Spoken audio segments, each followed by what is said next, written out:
Okay, so my theoretical stance, the approach that I used was the bottom up literary approach. So, the bottom up approach is when you start and you teach the small details of the lessons before you teach the bigger picture. So, the way that I look at it, because I am a kindergarten teacher, so we do use this approach all the time, is I look at it in the phonics aspect. So, you have to teach, well, you don't have to teach, but for the bottom up approach, it's talking about teaching the letters rather than teaching the whole word first. So it's teaching you to decode words and sound out words by each individual sound before you can put the whole word together. Um, so I use this all the time, and this is what better fits my classroom. So in phonics, this means teaching the letters and the letter sound before teaching to read fluently. And how we do that in our school is once a kid knows 20 or more letter sounds, then they start with the CVC words. So that's words like cat, bat, sat, rat, those kinds of words. So your consonant, vowel, consonant words. So once they have 20 or more letter sounds, then they're able to decode words and work on their fluency and autonomy by that. Once they do the CVC words, then they go into the CVCE words with that. We call it the mommy E. That makes the vowel say its name. So we kind of do those two. Once they get that, we start with the R controlled. So that's your AR, IR, ER, UR words, OR words. Once we have your R controlled words, then we go into the vowel teams and like your AE, IE, vowels like that. So we start with all of your basic letters, saying all of your letter sounds, and then moving up from there. So first, the first theory that goes with your bottom-up literacy approach is your simple view of reading. This is a theory by Gowen Tumner that I'm sure you have probably heard of if you have a bachelor's in anything education. So it's a formula, and the formula is like your 1 times 1 equals 1 formula. If for some reason you don't have one of those parts, so the parts are decoding times language comprehension equals your reading comprehension. So, for instance, if you don't have your decoding and you just have your language comprehension, then it's still 0 times 1, which equals 0. So, you don't have your reading comprehension. And I'll go over this more on the next page. So, here, who are the theorists? They're Philip Gowe and William Tumner. They founded the SVR in 1986, and it was only a 3.5 page paper. It was developed to reconcile the reading wars argument of the 1980s. And these were like all these reading theorists coming together, being like, oh no, we think that you should read the whole word first and then break it down more. Or, oh, I think you should start with the letters and then gradually build on that. So it was just like all these reading theorists coming together to find a stance on how to teach reading. So this is the formula that I was talking about. So you have your word recognition times your language comprehension equals your reading comprehension. So if you don't have word recognition, so then this will be a 0 times your 1 equals 0, obviously. If you don't have your language comprehension, that's 1 times 0 equals 0.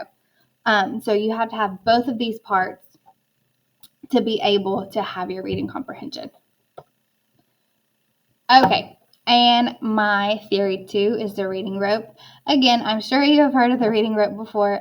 This is by Scarborough, and it's just a visual model that explains the process of learning to read. So it's kind of like the SVR, right? There's 2 different parts. There's your word recognition and your language comprehension. So they go hand in hand with each other. The reading rope just kind of breaks it down more. So I'll show you the reading rope on the next slide. But he created this in the early 2000s, and it was created to help educators understand that reading is not a single skill, but a combination of multiple intertwined components. So this is what I was talking about with the reading rope. So up at the top, you have your language comprehension portion. And then at the bottom, you have your word recognition, which is like your SVR, but the reading rope breaks it down in different categories. So you have your background knowledge, vocabulary, language structures, verbal reasoning, literacy knowledge, all at the top part. So all these strands combine into one part. Then your next part is your word recognition. So that's your phonological awareness, your decoding, and your sight word recognitions. So then you put all these together in a strand. And so you're having 2 parts in a strand come together to make skilled reading, which it says right here, fluent execution and coordination of word recognition and text comprehension. So you're increasing the strategic part of it with your background knowledge or your language comprehension, and you're increasing the automatic portion of your reading with your word recognition. How they build on one another. I've kind of talked about this the whole entire time during this presentation, but your SVR is kind of just like your baseline. It's kind of like telling teachers, hey, your student has to have language comprehension and word recognition to be able to read. Well, then your reading group is kind of like, well, why? Why do we have to have both of these components put together to learn how to read? And so your reading group breaks it down and kind of tells you like why. So like why you have to have your language comprehension, because that's all of your background knowledge, vocabulary, language structures, all that stuff into one. So the SVR is kind of just like the whole picture of it, and then the reading group kind of breaks it down a little bit more. How to integrate these skills in the classroom. This is something that I do every single day. I have read and learned about the science of reading, and this is just something that's important to me. So the first one, it's Elkonin boxes. So this is kind of like what an Elkonin box is. I try to do this every single day. Mine are colored. Normally they're the same color, but mine are colored because we're to the point now where we just change out sounds. So my class tells me what sound to change out. So they would say blue if we're changing out the first sound. So this is how you use these. If you say the word cat, you'll break it down like at cat. Let's do another one. Ran. Ran. So that's kind of what an Elkonin box is. It's getting you to see all of the sounds being put together. Your next portion is your decodable text, and we use these all the time. These are my favorite. This one's kind of a higher one. This is the one that we did earlier. It's cat on the road.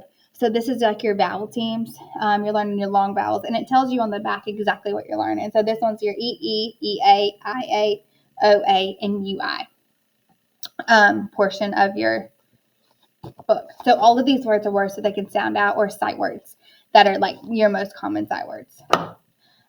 Next is using the word walls and flashcards for students. So we use these. These are your heart words. So for this one is get. So they're able to sound out this word easily. There's no hearts. There's nothing on it. But like for this word, the word to, and then you have a purple letter that has a heart over it. So you have to remember that ew, this O says ew. You have to remember that by your heart. So this is just something that we do every single day with the words that we've learned, but we sound them out first. Get. And then I put it down, and then the next go around, we'll just flash it. So they'll go get to. But the first time they actually sound out the words together. And then I have a word wall over on my classroom, and just something they can look back and reference to. And it's these exact sight word cards just with all the words that we have learned. Activating background knowledge. So the way that we do this is you have a read aloud. So for instance,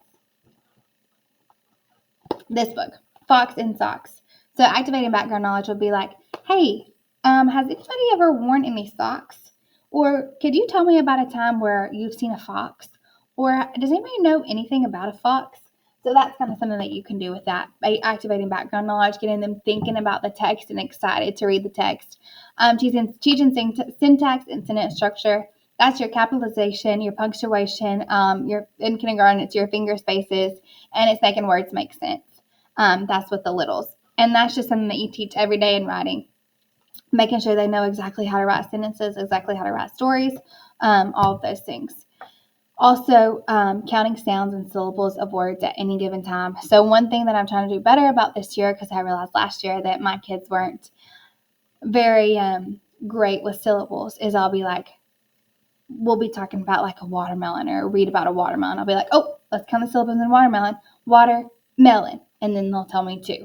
So it's just like your quick stop and go type deal to get your phonemic awareness portion and counting sounds.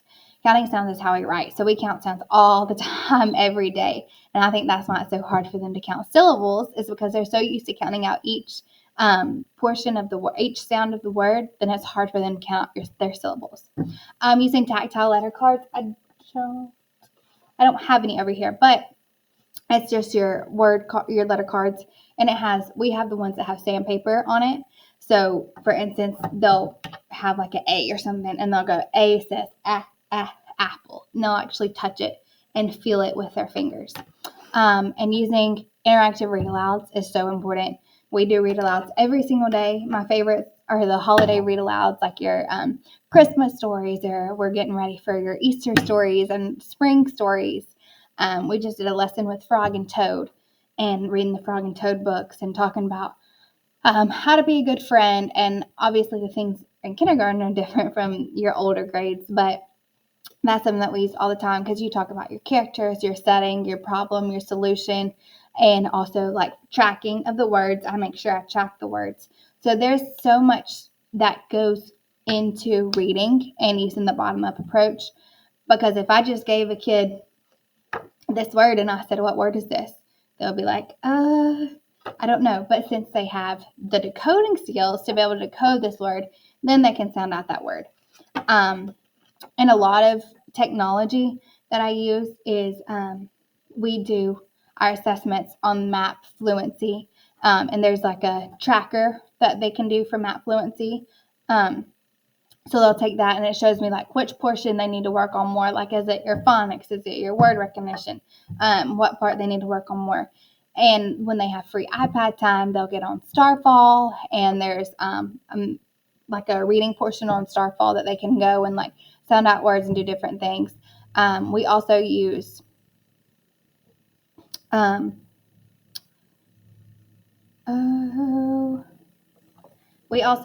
this thing on our iPad, and it's called Study Island. And so they go and they answer questions about a text.